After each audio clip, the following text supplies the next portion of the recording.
একটা সময় ছিল যেখানে মাটির গন্ধেই স্বপ্ন বোনা হতো। এই গল্প সেই রফিক চাষির, যার একমাত্র স্বপ্ন ছিল একদিন নিজের মেয়েটাকে স্কুলে পাঠানো।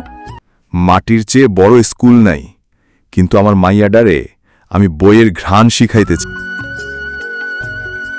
মাঠে সে রোদে পড়ে, ঘামে ভেজে, আর শহরের লোকেরা বলে চাষিরা কিছু বোঝে না।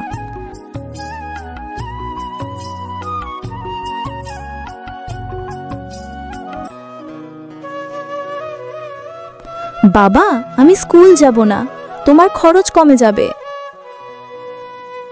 মা, তুই যাবি, আমি মাটিতে হারি নাই, স্বপ্নেও হারুম না।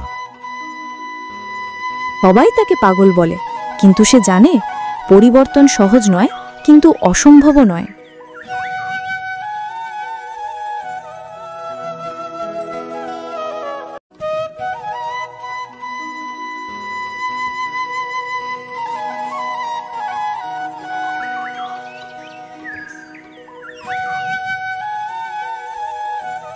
আর মেয়ের স্কুল ফিদায় হাতে হাতে।